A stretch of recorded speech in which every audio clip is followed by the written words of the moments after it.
Bonjour à tous. Aujourd'hui, une vidéo un petit peu particulière. D'habitude, je fais des tutos, donc je bouge, je fais plein de choses. Et en fait, là, je vais parler. Et du coup, c'est un petit peu inconfortable quand même, hein. C'est pas ce qu'il y a de plus évident à faire. Je sais pas si vous avez déjà essayé, mais au début, ça fait un peu bizarre. Pour ceux qui me suivent déjà sur YouTube et sur les autres réseaux, vous avez pu voir que j'ai changé le nom. Avant, c'était Marine et Ernestine, et maintenant, c'est Bouge ta créativité. Cette activité pour moi prend un peu d'ampleur et voilà, mon intention en fait maintenant avec ce nouveau blog, c'est de partager plus de contenu autour de la créativité au sens large, qui implique beaucoup de choses, hein, vous verrez, et de rencontrer des professionnels, des experts, des passionnés, pour enrichir un peu ce que j'ai envie de faire passer en fait comme message autour de la créativité et comprendre tout ce qu'on peut trouver autour de ce mot en fait qui est bien plus large qu'on peut le penser. Je viens donc de publier mon tout premier article et à cette occasion, je me lance un petit défi personnel et ce défi, ça va être de garder le cap, c'est-à-dire de publier une vidéo par semaine pendant un an.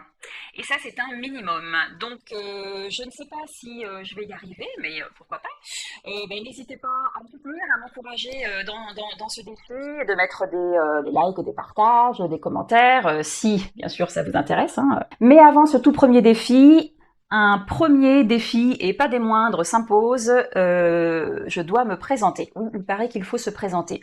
J'avais un petit peu réussi à y échapper jusque-là, mais là, je crois qu'il faut y passer. Alors, donc je vais présenter qui je suis, ma personnalité, mon caractère, et ensuite mon parcours, pour que vous puissiez comprendre qu'est-ce que je fais là et pourquoi je propose un blog autour de la créativité aujourd'hui, et pourquoi dans quelques temps aussi vous pourrez découvrir sur mon blog des formations et des ateliers qui seront beaucoup plus poussés évidemment que les tutos gratuits que je mets en cadeau tout le temps sur YouTube. Voilà. Alors, qui je suis? Eh bien, donc Marine, je suis multicréative, ce qui a autant d'inconvénients que d'avantages. Je suis hypersensible, je suis cyclotimique, j'ai un cerveau qui bouillonne souvent un peu trop, avec un peu de mal à le canaliser. Voilà, c'est déjà pas mal. J'étais la troisième d'une fratrie plutôt bavarde, dans laquelle j'ai eu beaucoup de mal à trouver ma place. Voilà, dans ma vie, j'ai fait une voire deux grosses dépressions. Ce qu'on appelle aujourd'hui des burn-out. Donc j'ai connu des années, on peut dire vraiment des années très difficiles, en passant par l'agoraphobie et des choses vraiment terribles. Et aujourd'hui, je vais très bien.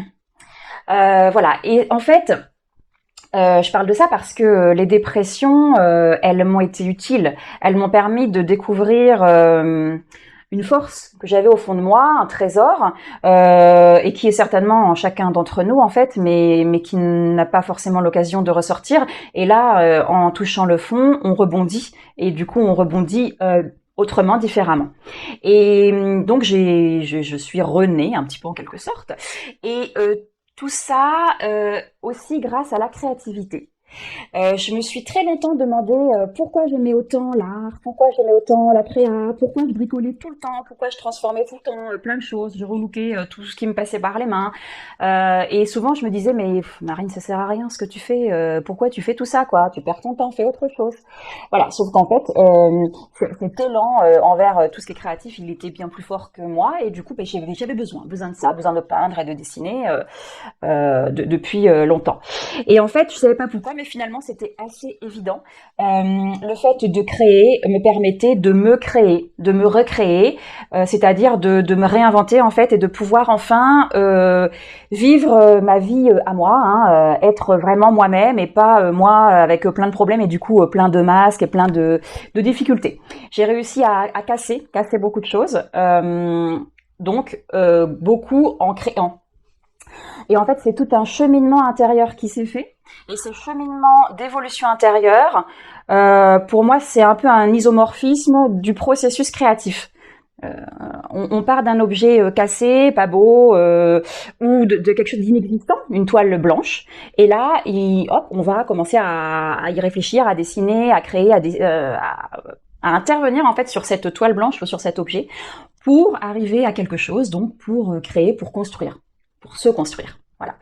Voilà, en fait, pour moi, c'est le processus créatif, on peut vraiment l'utiliser d'une façon un peu allégorique pour vraiment résoudre pas mal de problèmes dans la vie et je pense que ça peut toucher beaucoup de personnes et beaucoup de problèmes différents.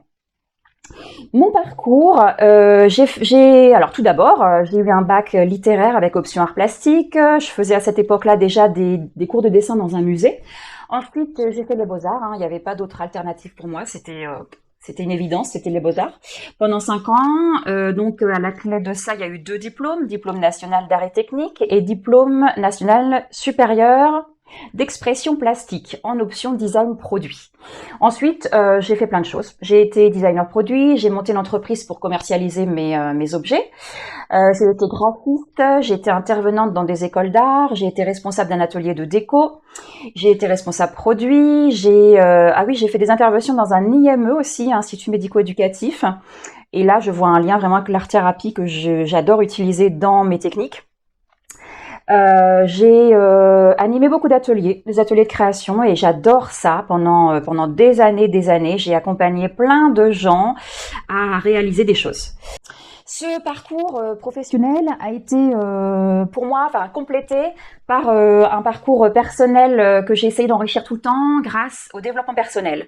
J'ai lu beaucoup de livres, j'ai regardé pas mal de vidéos, j'ai rencontré des gens, j'ai expérimenté des choses, l'hypnose, la kinésio, l'énergie, l'acupuncture, j'ai fait un voyage initiatique, j'ai fait de la respiration holotropique, j'ai vraiment testé plein de choses et tout ça, ça enrichit en fait mon univers créatif.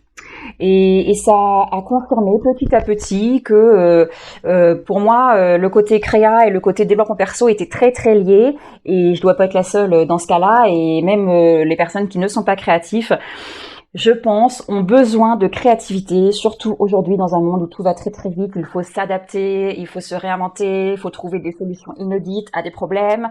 Et on a vraiment besoin d'avoir un cerveau un peu plus créatif. Et ça, c'est le côté droit de notre cerveau, en opposition, en complémentarité avec notre cerveau gauche, qui est le cerveau analytique.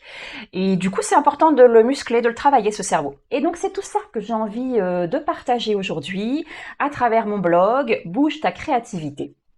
On va se bouger. Voilà, la présentation est faite. Vous savez maintenant qui je suis, à peu près d'où je viens et ce que j'ai à transmettre. J'espère que ça vous intéressera, que ça vous inspirera.